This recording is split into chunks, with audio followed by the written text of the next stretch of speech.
नमस्ते बच्चों, मैं प्रवीण वशिष्ठ फिर से आपका स्वागत करता हूं अपने चैनल पर। देखिए जी, लास्ट क्लास में मैंने आपको बताया रिवैल्यूएशन अकाउंट जब हम बनाते हैं तो उसके जो रीजंस होते हैं, पहले तो जब एक पार्टनर एडमिशन हो रहा है किसी पार्टनर का तो उस टाइम पे रिवैल्यूएशन अकाउंट बनाते हैं, या फिर जब एक पार्टनर की रिटायरमेंट हो रही होती है उस टाइम पे, या फिर एक केस होता है जब पार्टनर्स के बीच में, एग्जिस्टिंग पार्टनर्स के बीच में हम प्रॉफिट शेयरिंग रेशियो को चेंज कर रहे होते हैं। अब लास्ट क्लास में मैंने आपको बताया कि रिवैल्यूएशन अकाउंट किस तरह से हम बनाते हैं, मैंने आपको उसका फॉर्मेट बताया और ये बताया कि जब एसेट्स बढ़ती हैं तो क्या होता है, एसेट्स घटती हैं तो क्या होता है। मतलब एसेट्स की वैल्यू में अगर इंक्रीज हो रही है एसेट्स की वैल्यू तो वो क्रेडिट साइड आ जाएगा, डिक्रीज होगी तो डेबिट साइड आएगा। मैंने आपको ये सब बातें बताई थी। आज मैं आपको ये बताने जा रहा हूँ कि कुछ फर्म्स ऐसी होती हैं जो रिवैल्यूएशन के टाइम पे, यानी कि एग्जिस्टिंग रेशियो में चेंजेस हो, या फिर पार्टनर का एडमिशन हो, या फिर रिटायरमेंट हो, वो या तो ओरिजिनल वैल्यू पर एसेट्स को लिखेगी या फिर रिवाइज्ड वैल्यू पर लिखेगी। तो अगर वो ओरिजिनल वैल्यू पर लिख रही है तो उसका ट्रीटमेंट अलग होता है, अगर रिवाइज्ड वैल्यू पर लिख रही है तो उसका ट्रीटमेंट अलग होता है। अभी तक जो मैंने आपको बताया वो ये था कि रिवाइज्ड वैल्यू पर हम एसेट्स और लायबिलिटीज को दिखाते हैं, ओरिजिनल वैल्यू पर लिखेंगे उसके लिए मैं आपको बाद में बताऊंगा। तो आज हम पढ़ेंगे जनरल एंट्री, यानी कि जब रिवैल्यूएशन होता है एसेट्स और लायबिलिटीज का तो वहां पर हम जनरल एंट्री किस तरह से करते हैं, जनरलाइज करना बताएंगे आपको। मैंने आपको बताया था जी कि अगर एसेट्स की वैल्यू बढ़ जाए, इंक्रीज हो जाए, ऑब्वियसली अगर किसी एसेट्स की वैल्यू बढ़ जाती है तो हम एसेट्स अकाउंट को डेबिट करते हैं, और अगर किसी एसेट्स की वैल्यू घट जाती है तो हम एसेट्स अकाउंट को क्रेडिट करते हैं। तो अगर assets, first point,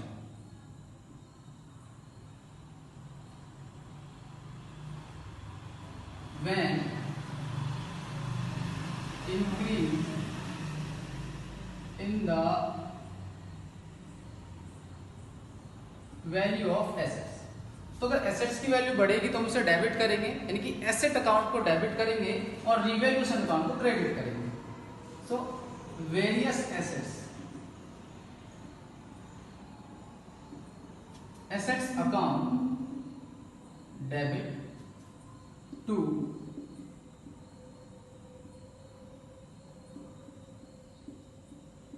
revaluation account, यानी कि एसेट्स की वैल्यू बढ़ जाएगी, एसेट अकाउंट को हम डेबिट कर देंगे और रिवैल्यूएशन अकाउंट को क्रेडिट कर देंगे।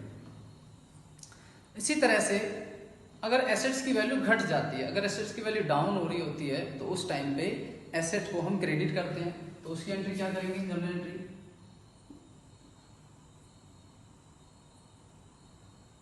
When decrease in the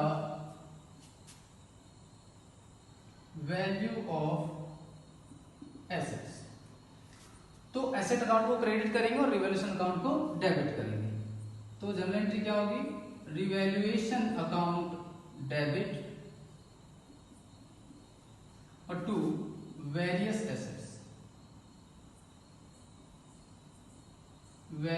assets account.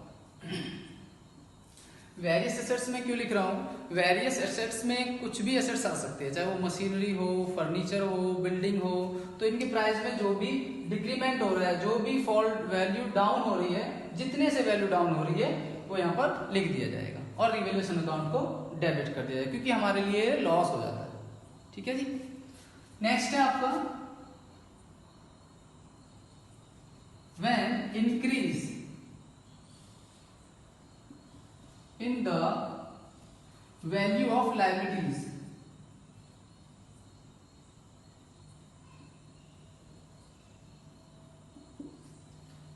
Increase in the value of liabilities, अगर लायबिलिटीज की वैल्यू बढ़ जाती है तो ऑब्वियसली हमें पता है कि अगर लायबिलिटीज बढ़ जाए तो उन्हें क्रेडिट कर देते हैं। तो लायबिलिटीज जो बढ़ गई, जितने अमाउंट से बढ़ गई उसको हम क्रेडिट कर देंगे और रिवैल्यूएशन अकाउंट को डेबिट कर देंगे। Increase in the value of liabilities, revaluation account debit हो जाएगा to liabilities, various liabilities debit हो जाएगा रिवैल्यूएशन।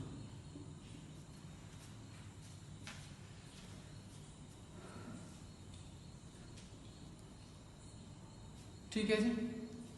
अब जो मेन और आपका लास्ट इसमें when decrease in the value of liabilities,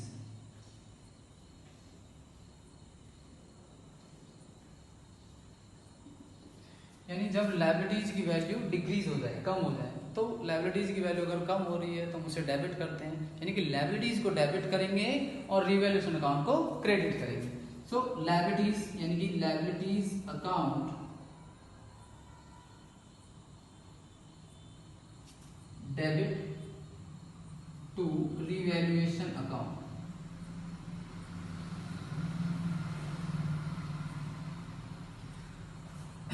अब वेरियस एसेट्स तो मैंने लिख दिया है, बट हम इनको इंडिविजुअली हम इनको डेबिट करेंगे और इंडिविजुअली ही इनको क्रेडिट करेंगे। इंडिविजुअली मतलब जिस एसेट्स का नाम है, जिस लायबिलिटीज का नाम है वो लिखेंगे।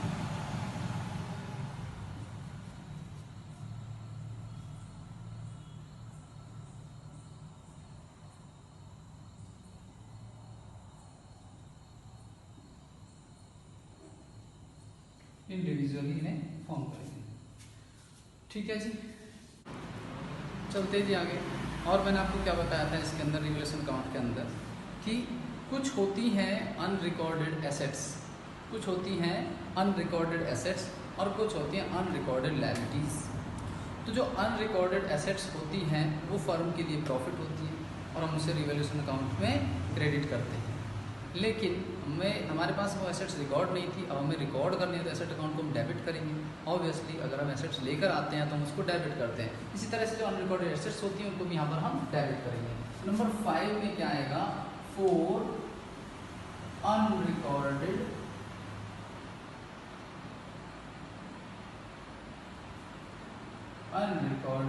एसेट्स और अनरिकॉर्डेड एसेट्स। तो हम क्या करेंगे, अनरिकॉर्डेड एसेट्स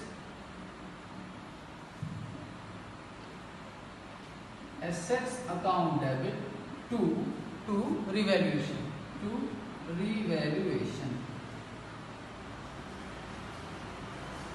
डेबिट कर देंगे। ठीक है जी। तो जो भी अनरिकॉर्डेड एसेट्स होगी, जितना भी अमाउंट होगा हम उसको यहाँ पर डेबिट कर देंगे। चलिए जी, और आगे चलते हैं। अनरिकॉर्डेड लायबिलिटीज, यानी कि अगर आपकी कुछ लायबिलिटीज थी आपने लिखी नहीं है, अब एकदम से आपको लिखनी पड़ जाए तो आपके लिए लॉस हो गया और लॉस को हम डेबिट करते हैं। ठीक है जी, लॉस को डेबिट करेंगे रिवैल्यूएशन अकाउंट में और लायबिलिटीज को बढ़ा करके क्रेडिट कर देंगे। सो नंबर 6, फॉर अनरिकॉर्डेड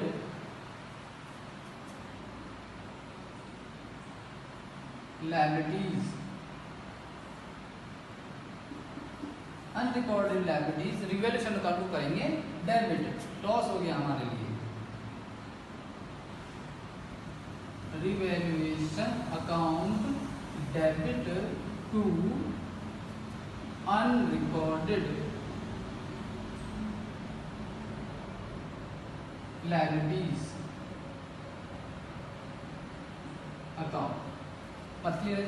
हाँ जी, मैंने आपको ये 6 पॉइंट्स बताए थे कि जब रिवैल्यूएशन होता है तो या तो एसेट की वैल्यू बढ़ेगी या एसेट की वैल्यू घटेगी, या तो लायबिलिटीज की वैल्यू बढ़ेगी या लायबिलिटीज की वैल्यू घटेगी, या तो अनरिकॉर्डेड एसेट्स रिकॉर्ड होंगे या फिर अनरिकॉर्डेड लायबिलिटीज रिकॉर्ड होंगी। इसके बाद क्या होता है, अगर क्रेडिट साइड ज़्यादा है रिवैल्यूएशन अकाउंट की, अगर क्रेडिट साइड ज़्यादा होती है और डेबिट साइड कम होती है तो प्रॉफिट आता है, और अगर डेबिट साइड ज़्यादा है और क्रेडिट साइड कम है तो लॉस आता है। तो अगर रिवैल्यूएशन पर आए profit, number 7, profit on revaluation account. इसका मतलब क्या है कि credit is more than debit side, credit is more than debit side, तब क्या होगा, तो प्रॉफिट होगा। तो प्रॉफिट को तो हम भैया पार्टनर्स में बांटते हैं, उनकी होल्ड रेशियो में बांटेंगे और पार्टनर्स की कैपिटल को क्रेडिट कर देंगे। प्रॉफिट से पार्टनर्स की कैपिटल क्या हो जाती है, क्रेडिट। तो हम लिखेंगे यहाँ पर रिवैल्यूएशन अकाउंट डेबिट, एंट्री करेंगे revaluation account debit to partners capital,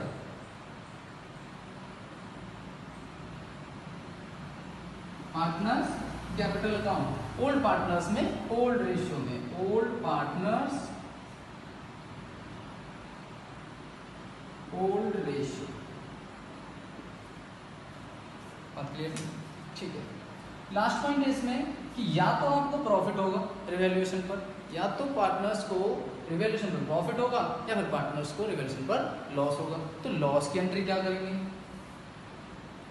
loss on revaluation, loss on revaluation account. कब होगा लॉस? लॉस तब होगा जब डेबिट साइड ज्यादा हो और क्रेडिट साइड कम हो। मैंने लिख रहा हूं यहाँ पर credit side is less than debit side. बात क्लियर है जी? नेक्स्ट समझे इसकी जनरल एंट्री क्या होगी? पार्टनर्स कैपिटल अकाउंट, लॉस हुआ है जी,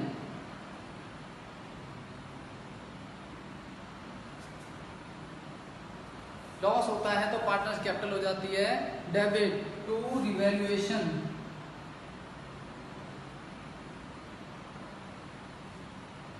टू रिवैल्यूएशन अकाउंट। ये भी ओल्ड पार्टनर्स ओल्ड रेशियो,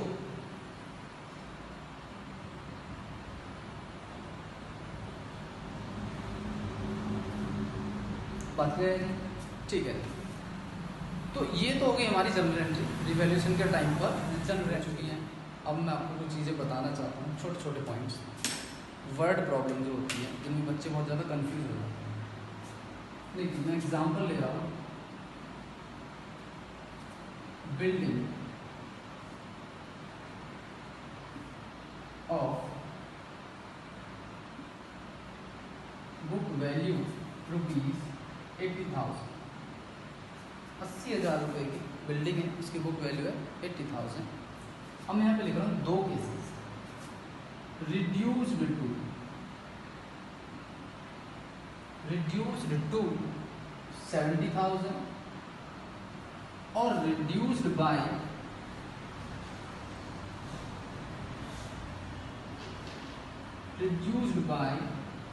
10,000। दो वर्ड्स, टू और बाई का डिफरेंस, और कोई डिफरेंस नहीं है, ठीक है। रिड्यूस टू का मतलब है 80,000 से 70,000, 80,000 से 70,000 तक आपको लिखनी है। और रिड्यूस्ड बाई का मतलब है 10,000 से कम करनी है, रिड्यूस करनी है। मतलब कि रिवैल्यूएशन पर जो लॉस होगा आपको, यहाँ पर भी 10,000 है और कहने को यहाँ पर भी 10,000, ठीक है। एक और एग्जाम्पल अगर मैं आपको, चलो अगर मैं इसको चेंज कर लूँ, यहाँ पर मैं इसको कर देता हूँ रिड्यूस टू 50,000, तो यहाँ पर आपके लिए लॉस कितना होगा? यहाँ पर वैल्यू कितनी डाउन हो गई? 30,000। और यहाँ पर वैल्यू कितनी डाउन हुई है? 10,000। तो फिर इस बात का ध्यान रखेंगे, अगर रिड्यूस टू वर्ड लिखा हुआ है तो हमें यहाँ तक वैल्यूज की लिखनी है, मतलब कितना फॉल डाउन हुआ, कितनी वैल्यू फॉल हुई? 30,000। अगर रिड्यूस्ड बाई बोला है तो जो अमाउंट दिया हुआ उतने से डाउन हुई है। यहाँ टू मतलब तक, और यहाँ से 10,000 से, और ये 50,000 तक। क्लियर है? ठीक है। तो चलिए आगे और बताता हूँ आपको।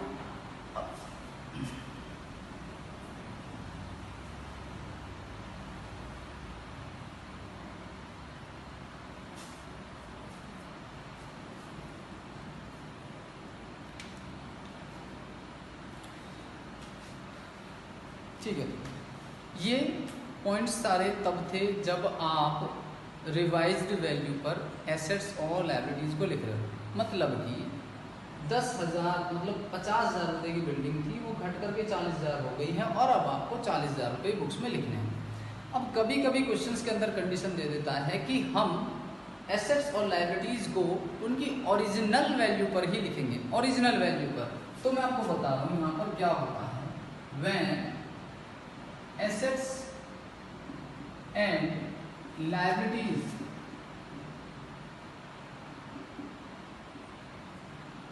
are recorded at original value, original value,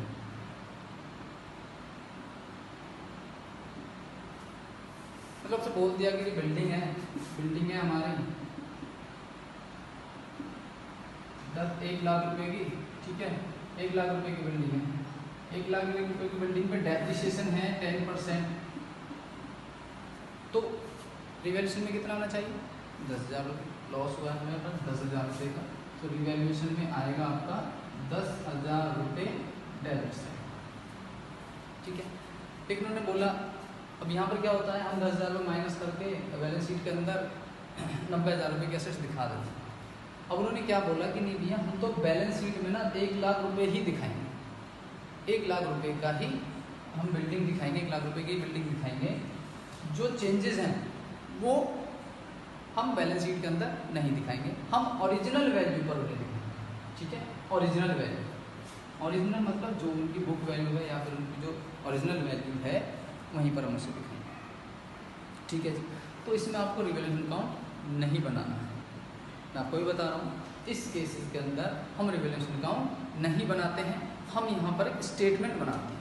statement बनाते हैं नेट इफेक्ट कैलकुलेट करने की। तो देखिए वो कैसे बनाते हैं।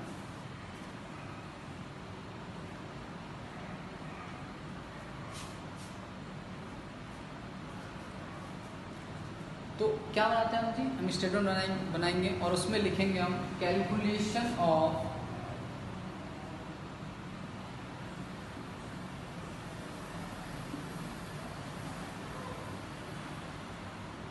Net effect of revaluation,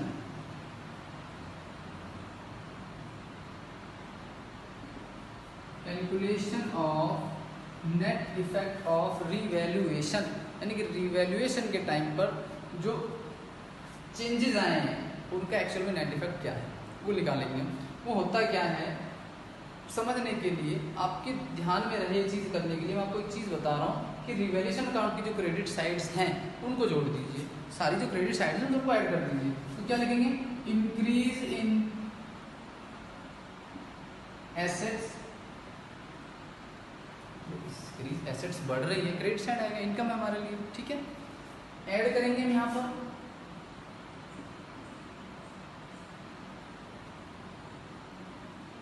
decrease in liabilities, liabilities की वैल्यू जितनी कम हो रही है हम उनको यहाँ पर ऐड कर देंगे। तीसरा पॉइंट ऐड करेंगे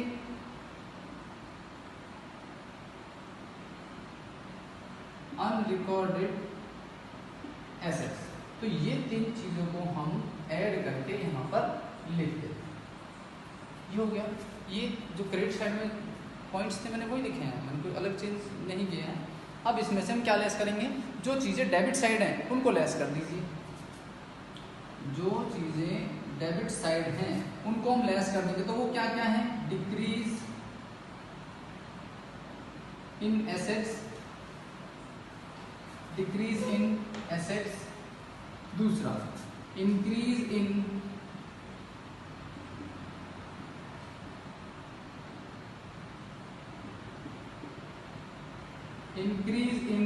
लायबिलिटीज। तीसरा अनरिकॉर्डेड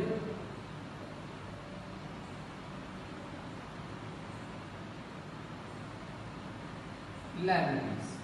ये चीजें करने के बाद हम यहाँ पर लिखेंगे, इनको माइनस कर देंगे। यहाँ से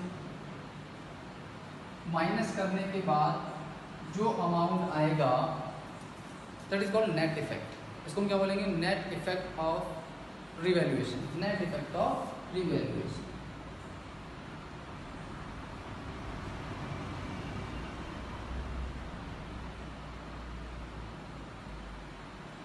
नेट इफेक्ट ऑफ रिवैल्यूएशन। तो रिवैल्यूएशन पर ये आ जाएगा जी नेट इफेक्ट। ये हमारे एसेट्स की या लायबिलिटीज की ओरिजिनल वैल्यू को इफेक्ट नहीं करेगा।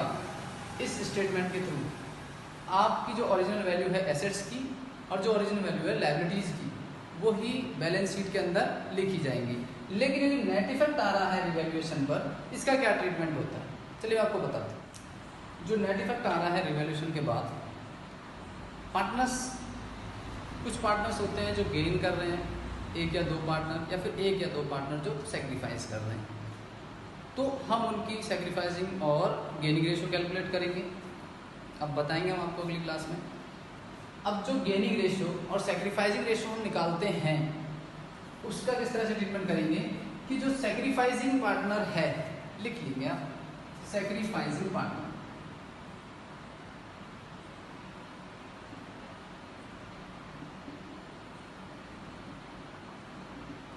सैक्रिफाइसिंग पार्टनर कौन होता है?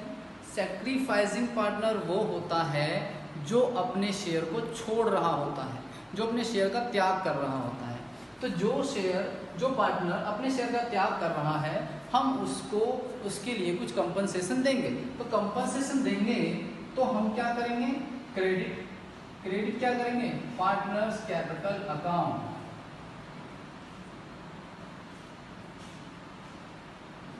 मतलब कि जो पार्टनर सेक्रीफाइस कर रहा है, हम उसकी कैपिटल को क्रेडिट कर देंगे।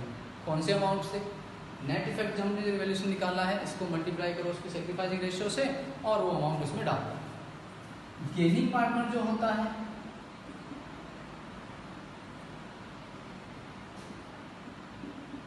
गेनिंग पार्टनर जो होता है वो फ्यूचर में कुछ शेयर गेन कर रहा होता है। अब जब वो गेन करेगा तो उसको देना पड़ेगा भाई, फ्यूचर में गेन कर रहा है, प्रॉफिट को गेन कर रहा है, तो उसे कुछ पार्ट कंपनसेशन देना पड़ेगा। किसको? सैक्रिफाइसिंग पार्टनर को। तो उसकी कैपिटल हो जाएगी डेबिट, पार्टनर्स कैपिटल।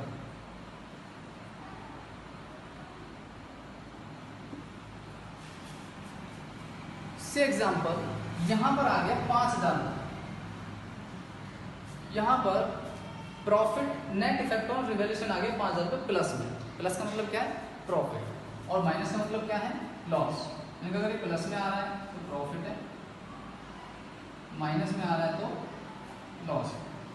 अब मैं एज्यूम करके चलता हूं कि दो पार्टनर हैं, चेंज हो रहा है, प्रोपोर्शन रेशियो में चेंज हो रहा है, दो पार्टनर हैं और इक्वल ही इसको कंपनसेट कर रहे हैं। एक कंपनसेशन दे रहा है, एक कंपनसेशन रिसीव कर रहा है। तो क्या एंट्री हो जाएगी? गेनिंग पार्टनर जो होगा उसकी कैपिटल हो जाएगी डेबिट।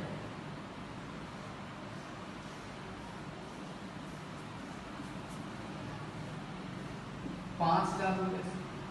और जो सैक्रिफाइसिंग पार्टनर है उसकी कैपिटल हो जाएगी क्रेडिट।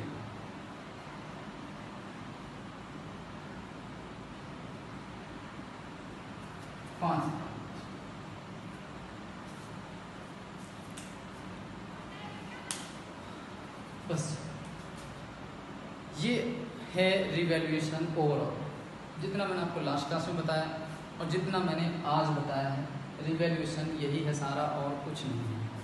यानी कि मैंने आपको दो चीज़ें बताई, या तो रिवैल्यूएशन के टाइम पर हम उसे बुक वैल्यू पर लिखेंगे, यानी कि हम उसको और इसकी ओरिजिनल वैल्यू पर लिखेंगे, या फिर हम उसे रिवाइज्ड वैल्यू पर लिखेंगे। तो जब रिवाइज्ड वैल्यू पर लिखना हो तो हम रिवैल्यूएशन अकाउंट बनाते हैं, इसमें आपको लास्ट क्लास में बताया। अगर ओरिजिनल वैल्यू पर लिखना हो तो हम स्टेटमेंट बनाते हैं, कैलकुलेशन करते हैं नेट इफेक्ट। ठीक है जी। अगर रिवैल्यूएशन अकाउंट बना रहे हैं, यानी कि अगर हम ओरिजिनल रिवाइज्ड वैल्यू पर लिख रहे हैं, तो हम उसको ओल्ड पार्टनर्स में उनकी ओल्ड रेशियो में बांट देंगे, डिफरेंस इतना है। और अगर हम ओरिजिनल वैल्यू पे लिख रहे हैं तो हम उन्हें गेनिंग और सैक्रिफाइस रेशियो में डिस्ट्रीब्यूट कर देंगे। बात क्लियर है जी? अभी तक जो हमने पढ़ा है उसको आपको अगर वीडियो पसंद आई हो तो लाइक कीजिए प्लीज़, और अगर किसी को कोई डाउट है तो कमेंट सेक्शन में कमेंट कीजिए। Thank you so much.